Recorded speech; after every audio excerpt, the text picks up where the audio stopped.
that I got to really change my belief about what is possible right before my eyes in the 40 days that I was on the road. So much so, as I said to some people already, is that I kept watching those testimonials over and over again.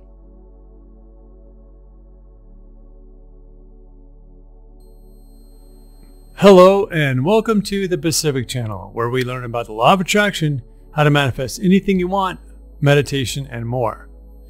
In this video, Dr. Joe Dispenza starts off by talking about the collective consciousness of man and how, despite all of the problems around the world, he still thinks there is hope for humanity.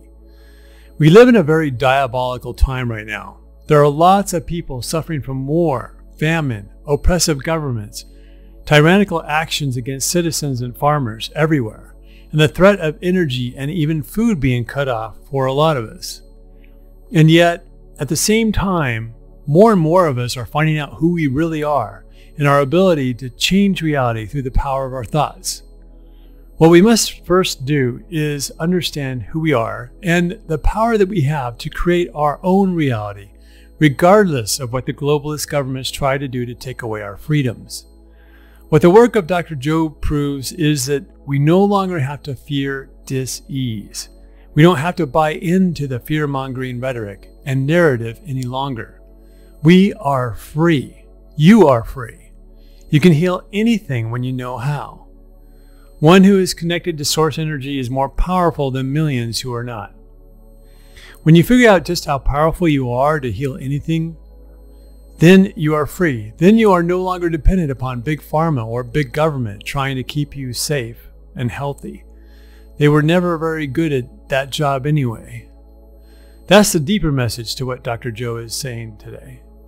The people who attend his 7-day workshops are getting absolutely incredible, miraculous results. How can westernized medicine deny it? He's able to prove it over and over again. He talks about a blind person being able to see, someone curing their muscular dystrophy, like almost instantly or within 7 days, someone overcoming the symptoms of ALS, a physician of 41 years who healed himself too. And there is one lady who did what almost everyone would say is impossible. Let's listen to Dr. Joe explain all of this now.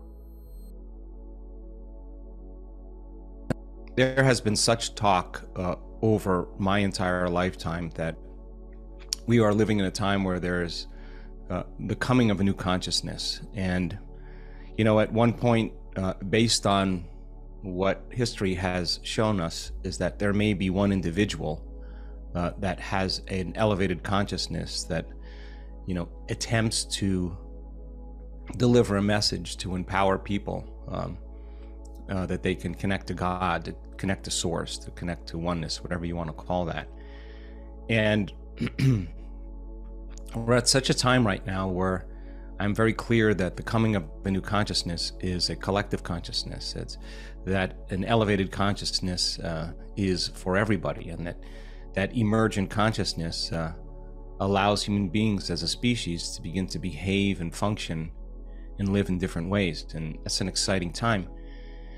Something happened to me from a personal standpoint at the end of the week-long event in Niagara Falls that we just had at the beginning of this wonderful month. And the very last coherence healing that we did, and it was building up until that point, caused me to actually have such tremendous hope for us as a species, as human beings, in a time where there's such turmoil and chaos and unpredictability and not a whole lot of hope and leadership around the world. I got very clear at the end of that coherence healing that there is possibility and there is hope for human beings. And I witnessed so many wonderful, wonderful miracles that I got to really change my belief about what is possible right before my eyes in the 40 days that I was on the road. So much so, as I said to some people already, is that I kept watching those testimonials over and over again. Testimonials that really changed what I thought was possible. And becoming conscious of what is possible, that changing of consciousness is becoming aware of a new possibility in the quantum field, and every thought has a frequency.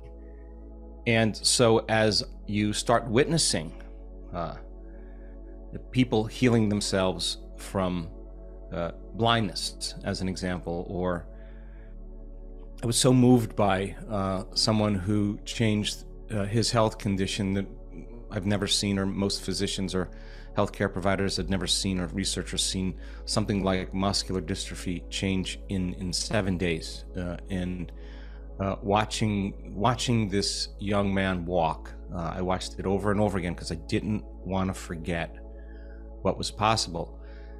I saw someone with ALS that was bound to a chair for years, stand up on his own after one coherence healing.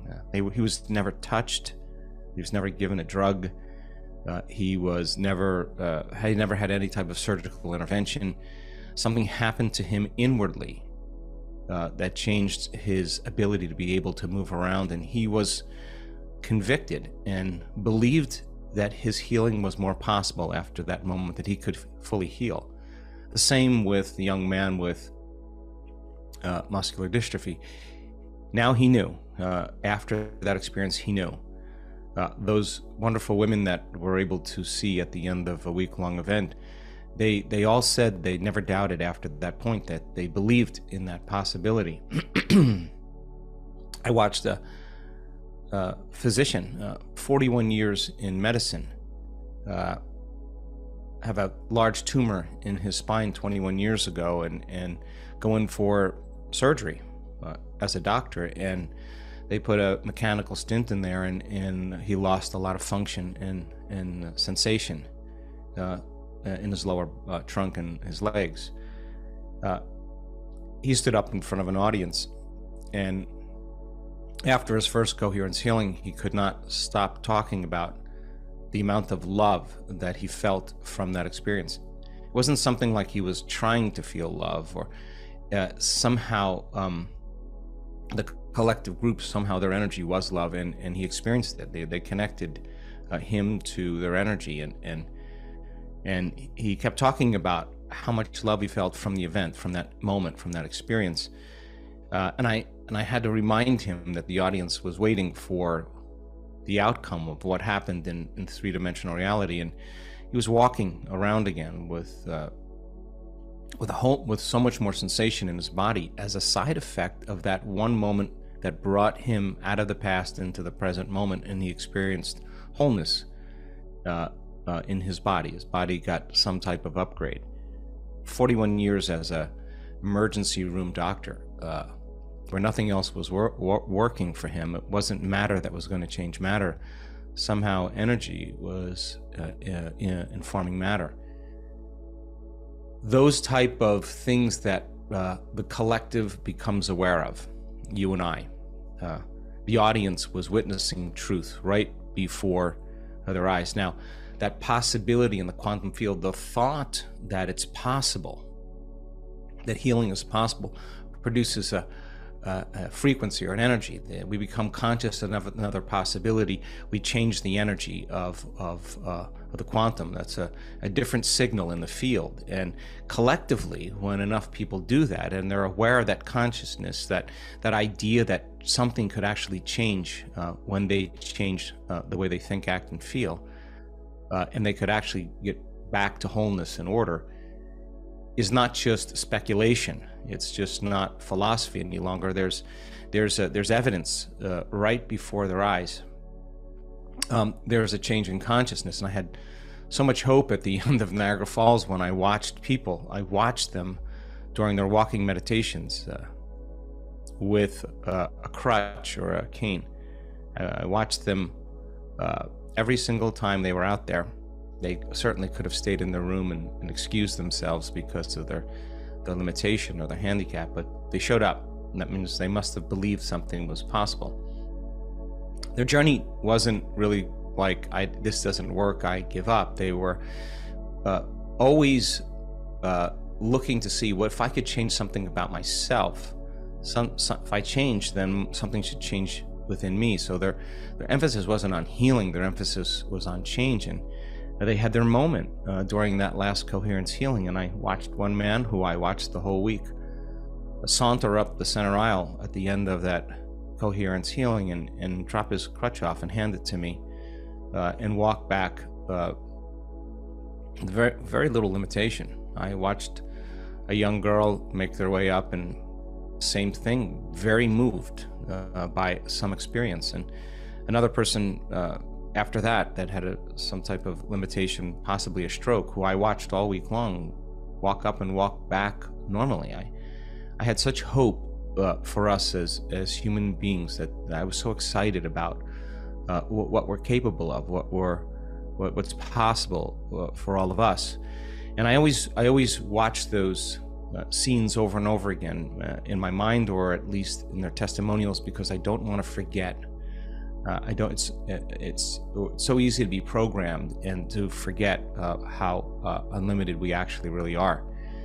And each one of those events had changed my belief in what's possible. And I was we're doing a documentary on our research just because enough people now want to hear about it.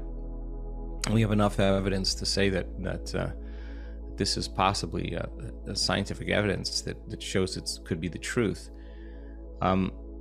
In the middle of this documentary, they were telling me a story of a person. I didn't even know that this actually happened, where she had her thyroid removed completely because of a condition. And this woman actually grew her thyroid back, and all of her hormone markers, all her thyroid markers were all within normal limits again. And I was so shocked when I heard that. When I heard that was possible. Like I never, and I didn't really consider as being a possibility that was within the reach of something that I would be aware of in my lifetime. And there's medical scans and everything to support it. Now, that brings me to the idea that the veil is thinning between worlds, that what we thought was impossible, or we were unaware of or didn't perceive, just didn't really exist for us. But now it's that veil is thinning because the change in consciousness, the change in the awareness of what's possible, is changing the frequency and the energy of the very field that we're connected to, and it brings those possibilities closer to us. And it felt like the door widened for our community in Niagara Falls, and many of my staff and many of the volunteers and meditation assists and all that were there as research were fascinated with that incredible change that took place for so many of us. And as the veil thins, we begin to become aware that there's a whole lot more to reality than we're actually perceiving with our senses.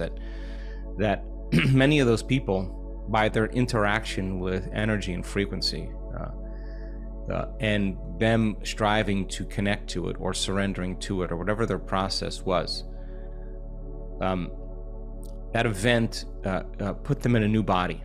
Somehow they got some type of upgrade in their body by their interaction with that energy. They were in a new life. They are walking down the street again. They're in a new body. They're in a whole new life, a whole new reality, a whole new environment, a whole new dimension in time, and they're in a whole new future than the future they were headed for if they didn't have that experience. And the mathematics always suggest, if you look at it, that the reality that we're perceiving is very limited. We're perceiving 1% of the broad spectrum of what exists and what we can measure as reality.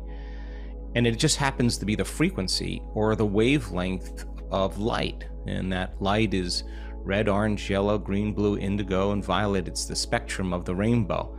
And the light compressed together, of course, makes white light. And yet if there is no light, there's darkness, and there's contrast, and there's shades, and all of that. And light is bouncing off of everything that is material in three-dimensional reality. The most stable form of energy is matter. So as light bounces off of all these objects and things and places in our life, and we become aware that we're in a body local in space and time, then it makes sense then that as we look out into the three-dimensional world, we appear with our senses to be separate, and our senses allow us to pick up frequencies, sound, light, whatever it is, pressure. It's all information that's traveling through the nervous system back to the central processing area called the brain. Well, if you look further to see what scientists are looking at and studying the algorithms are, they're saying the probability of this being a simulation, like a virtual reality experience, is very, very high. That when we look at matter, we're seeing a symbol that our brain could actually process, but that isn't the entire information that object or that thing is giving us.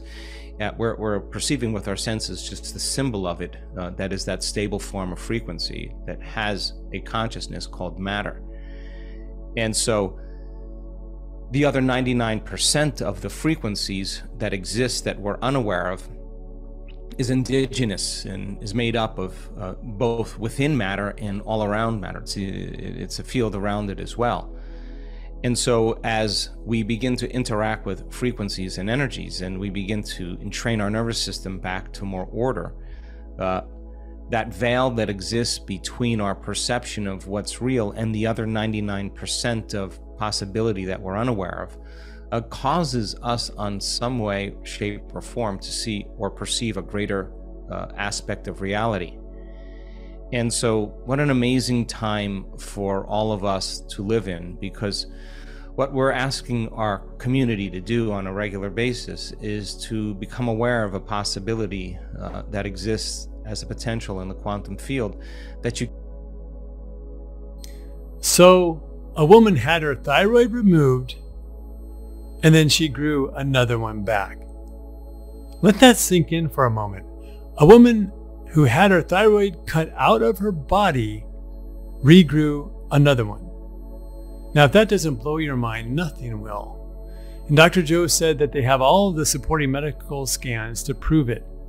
And when he says that they have the evidence, they have the evidence.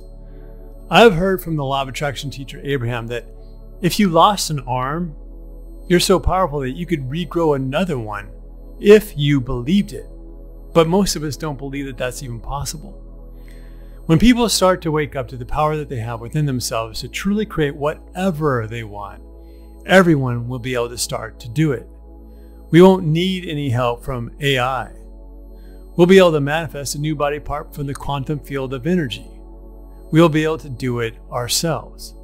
And like Dr. Joe said, when others witness these so-called miracles, which are only miracles if you don't believe it's possible, when others see it's possible, they'll be able to do it too. Qigong masters removed a 3-inch tumor from a woman in under 3 minutes, but I've never heard of them regrowing a new body part. As Dr. Joe said, we are only experiencing about 1% of reality. What is the other 99% all about?